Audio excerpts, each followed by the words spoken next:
오늘 아침에 주신 하나님 말씀은 구약성경 이사야 14장 1절로 11절의 말씀입니다. 구약성경 이사야 14장 1절로 11절입니다.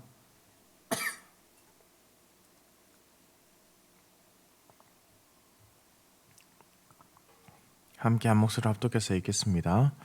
여호와께서 야곱을 긍휼히 여기시며 이스라엘을 다시 택하여 그들의 땅에 두시리니 나그네 된 자가 야곱 족속과 연합하여 그들에게 예속될 것이며 민족들이 그들을 데리고 그들의 본토에 돌아오리니 이스라엘 족속이 여호와의 땅에서 그들을 얻어 노비로 삼겠고 전에 자기를 사로잡던 자들을 사로잡고 자기를 압제하던 자들을 주관하리라. 여호와께서 너를 슬픔과 공고와 및 내가 수고하는 고역에서 놓으시고 안식을 주시는 날에 너는 바벨론 왕에 대하여 이 노래를 지어 이르기를 압제하는 자가 어찌 그리 그쳤으며 강포한 성이 어찌 그리 패하였는고 여호와께서 악인의 몽둥이와 통치자의 귀를 꺾으셨도다. 그들이 분내어 여러 민족을 치되 치기를 맞이 아니하였고 노하여 열방을 억압하여도 그 억압을 막을 자 없었더니 이제는 온 땅이 조용하고 평온하니 무리가 소리 높여 노래하는도다. 향나무와 레바논의 백향목도 너로 말미암아 기뻐하여 이르기를 내가 넘어져서 있은즉 올라와서 우리를 베어 버릴 자 없다 하는도다. 아래의 스올이 너로 말미암아 소동하여 내가 오는 것을 영접하되 그것이 세상의 모든 영웅을 너로 말미암아 움직이게 하며 열방의 모든 왕을 그들의 왕좌에서 일어서게 하므로 그들이 다 내게 말하여 이르기를 너도 우리같이 연약하게 되었느냐 너도 우리같이 되었느냐 하리로다. 내 영화가 수월에 떨어졌으며 내 비파 소리까지로다. 구더기가 내 아래에 깔림이여 지렁이가 너를 덮었도다. 아멘.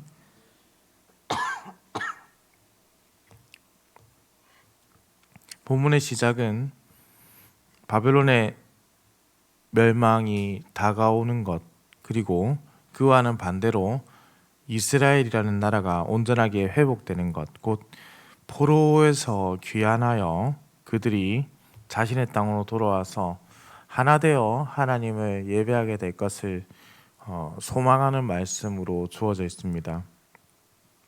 바벨론이 멸망한다는 것은 당연히 이스라엘이 해방을 맞이하게 되고 회복하는 결과로 이어지게 된다고 볼 수 있겠죠. 박해자가 멸망을 당했기 때문에 당연히 그동안 억압을 받아왔던 자들에게 자유가 주어지는 것입니다. 사실 오늘 본문에 앞서 계속적으로 나타났던 범우주적인 하나님의 심판은 자기 백성을 구원하시기 위함이었다는 것을 다시금 확증하여 보여주는 것이죠. 심판만을 위한 심판이 있는 것이 아니라 심판을 통한 구원이 함께 한다라는 것을 보게 됩니다. 2절에 보시면 민족들이 그들을 데리고 그들의 본토에 돌아오리니 이스라엘 족속이 여호와의 땅에서 그들을 얻어 노비로 삼겠고 전에 자기를 사로잡던 자들을 사로잡고 자기를 압제하던 자들을 주관하리라 라고 했습니다. 그런데 사실 돌아온 이스라엘은 민족들을 노비로 삼으며 자기를 사로잡고 있던 자를 부리는 모습을 보이지는 않습니다. 바벨론의 포로 귀환과 사뭇 다른 광경이 지금 오늘 본문에 기록되어 있는 것이죠. 이는 어제 말씀드린 것과 동일선상에서 이해되는데요. 어제 말씀에 이어서 다가올 미래에 대한 완전한 성취로 보아야 합니다. 이중적 성취의 모습이죠. 그날에는 성경의 표현대로 완전한 안식을 누리게 되고 우리가 그러한 모습으로 자유를 누리게 된다라는 것을 보여줍니다. 이어지는 말씀은 23절까지 바벨론 왕의 몰락을 담고 있습니다. 특별히 이 부분은 히브리 시의 구조를 좀 가지고 있는데요. 많은 구약학자들이 이 시를 두고 히브리 시의 최고 수준의 시가 기록되어 있다라고 말할 만큼 매우 훌륭한 시로 구성되어 있습니다. 이 시는 애가의 내용을 담고 있습니다. 그러나 사실 슬픔을 당한 것에 대한 애도의 마음을 담고 있다라기보다는 오히려 죽음을 당한 자를 조소하는 듯한 모습을 보이고 있는 것이 특징입니다. 바벨론 왕의 죽음을 이야기합니다. 여기서 이 바벨론 왕은 어느 한 왕을 지칭한다기보다는 바벨론이라는 나라의 큰 권력 그 자체를 의미한다라고 보는 것이 좋아 보입니다. 하나의 큰 권력이 죽음을 맞이했다라는 것이죠. 그런데 그의 죽음에 찾아온 조문객들이 슬픔에 젖어 있는 모습이 아니라 기쁨의 함성을 지르는 모습을 보이고 있습니다. 7절의 말씀을 함께 보겠습니다. 이제는 온 땅이 조용하고 평온하니 무리가 소리 높여 노래하는도다 라고 했습니다. 그동안 억압해왔던 독재자의 억압, 그리고 그가 무지막지한 힘을 사용하여서 사람들이 얼마나 큰 고통을 주었는지를 보게 되는 장면이죠. 6절의 말씀이 이를 증명합니다. 그들이 분내어 여러 민족의 치기를 맞이 아니하였고 노하여 열방을 억압하여도 그 억압을 막을 자 없었더니라고 했습니다. 막을 사람이 없는 강한 힘으로 절대적인 힘을 보여주는 독재를 했다라는 것이죠. 그러나 하나님께서 주신 이 권위라는 것을 올바르게 사용하지 않고 절대적인 권력으로 사람들을 억압했을 때 그 억압하는 자에게는 미래가 없다는 것을 우리는 잘 알고 있습니다. 독재자의 무지막지한 힘을 막을 인생은 그러면 있습니까? 라고 묻는다면 그 또한 인생에서는 참 어렵다라는 것도 알고 있습니다. 그 권위를 주신 하나님은 그러나 그 권위를 또한 빼앗아 가실 수 있다는 것을 기억해야 합니다. 독재자의 권위가 무너지는 순간 해방의 기쁨을 맞이하게 되는 것이죠. 영원한 권위와 권세는 오직 하나님 한 분밖에 없기 때문에 그들이 그 보응을 받게 될 것입니다. 그 행위대로 받게 된다는 것을 우리가 기억해야 합니다. 하나님께서 살아계시기 때문에 그러니 영원한 독재라는 것은 있을 수가 없죠. 강한 억압이 있을 때 자유가 존재하지 않고 숨어 지낼 수밖에 없었지만 하나님의 승리가 주어질 그때가 되면은 그들에게 온전한 자유와 안식이 주어진다는 사실을 기억해야 되겠습니다. 바로 역사의 주인은 하나님이시기 때문에 그렇습니다. 바벨론 왕의 죽음이 온 세상의 기쁨과 노래가 되지만은 스올에서는 큰 소동이 일어난다라고 표현하고 있습니다. 먼저 이 스올에 와 있던 영웅들이 이 바벨론 왕을 맞이하기 때문인데요. 아마도 이 영웅들은 내용을 보니까 문맥상 이 바벨론에 의해서 피해를 보거나 죽음을 맞이했던 자들로 보입니다. 그러한 자들이 바벨론 왕을 보고서 비웃고 경멸의 미소, 조소를 보내고 있는 것이죠. 살아있을 때 그렇게 권력을 나타냈던 이 바벨론 왕도 죽어서는 아무런 힘을 가지지 못한 모습을 보이고 있습니다. 결국 그 또한 비참한 말로를 맞이하게 되는데 이는 또한 영존하시며 무한하신 하나님과는 대조되는 모습이라 할 수 있습니다. 흥미로운 것은 이 말씀에서 우리는 몇 가지의 정보를 또 발견하게 됩니다. 먼저는 죽은 자가 어떻게 되느냐라는 것인데요. 이 죽은 자가 살아있다라는 좀 아이러니한 개념이 나타나죠.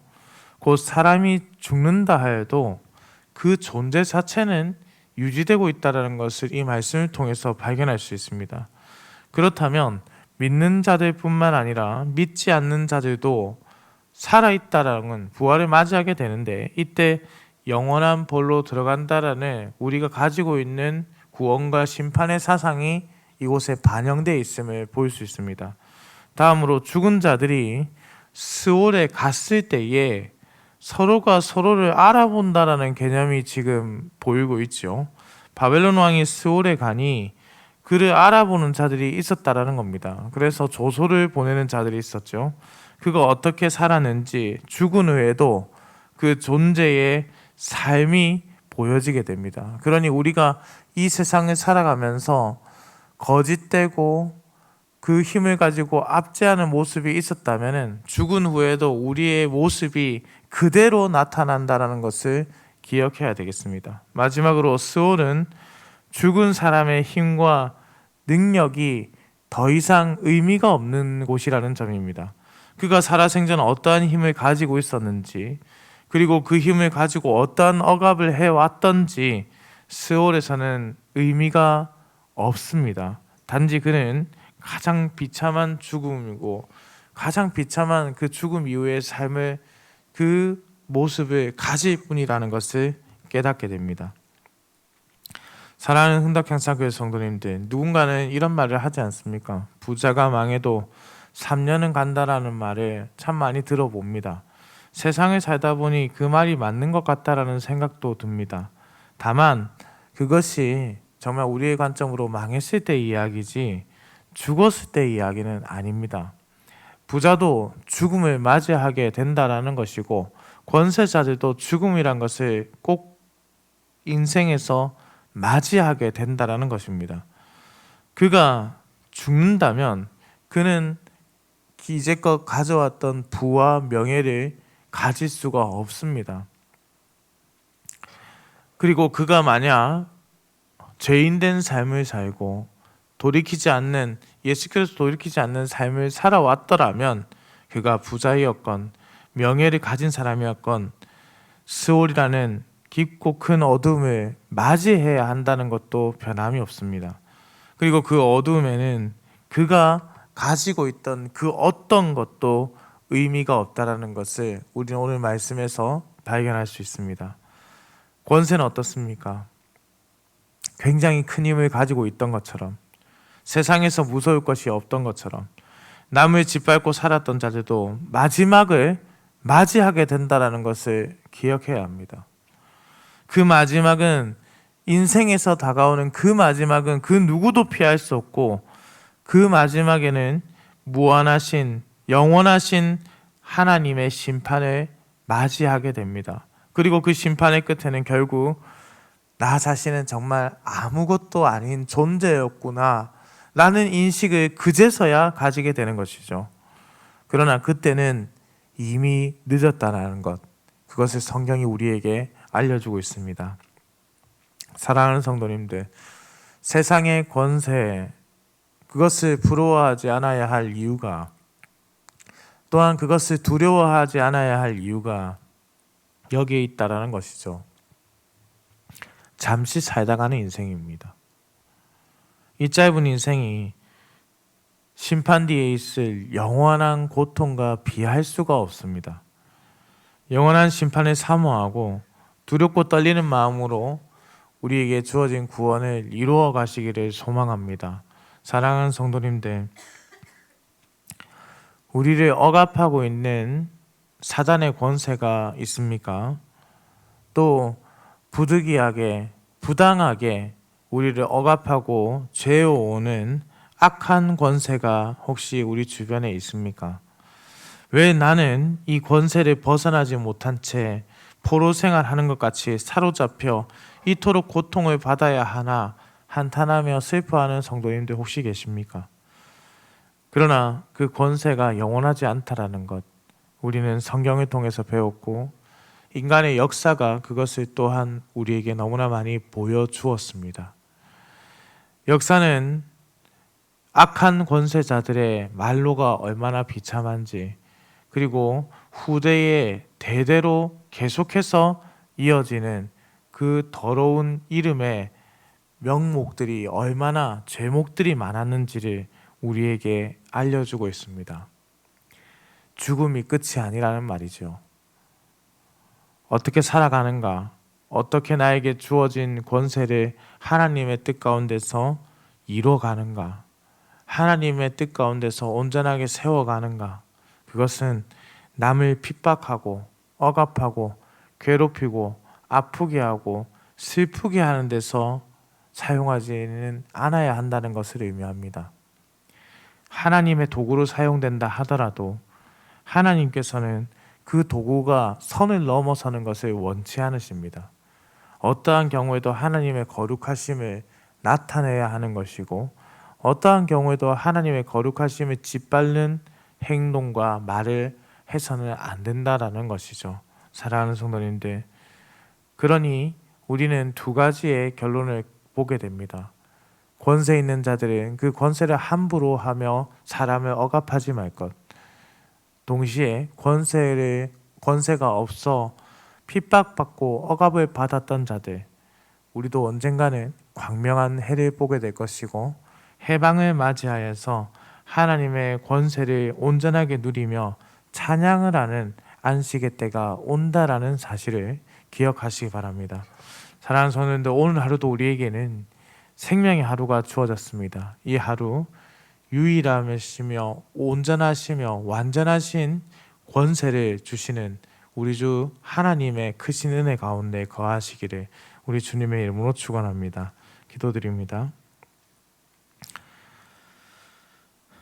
사랑과 은혜가 풍성하시며 온 세상 만물을 지으시고 다스리시며 그 모든 만물의 참 주인이신 살아계신 우리 하나님 아버지, 지난 간밤에도 급하고 옳은 소식 없이 우리를 지켜주셨다가 이렇게 아침을 깨워 주의 전으로 불러주시니 감사와 찬송을 올려드립니다.